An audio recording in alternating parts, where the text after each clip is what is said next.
Voici à quoi ressemblent quelques écoles à Kananga dans le Kasaï central. Un bâtiment qui tient à peine debout, une autre partie faite en paille, pas de banc. C'est ici où l'expression s'asseoir à même le sol prend tout son sens.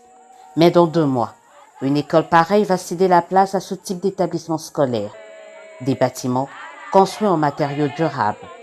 Situé dans la commune urbano-rurale d'Onganza, l'ouvrage est une réalisation des bâtisseurs du service national. Issus pour la plupart de la première vague des Kuluna transférés à Kanyamakasisi, ces bannis d'hier sont devenus une fierté pour toute une province, toute une nation. Les bâtisseurs sont en train d'accompagner les chefs de l'État dans la gratuité d'enseignement. Parce que les travaux sont en train d'évoluer normalement comme prévu. C'est pour ça que je suis en train de féliciter le général Kassongo. À Kananga, il n'y a pas que Nganza qui bénéficie de l'expertise de ces ex-délinquants. Il y a aussi Kanyuka.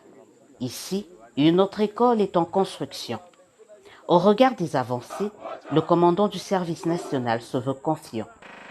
Pour le général-major Jean-Pierre Kassongo-Kabouik, conformément aux instructions du chef de l'État, les enfants de cette partie du pays pourront, dès cette année scolaire, étudier dans de bonnes conditions.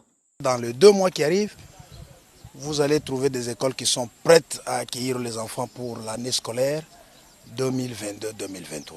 Ces écoles vont comprendre 12 salles de classe, un bloc sanitaire, un bureau de directeur, une salle de prof, un terrain de basket pour ne citer que cela.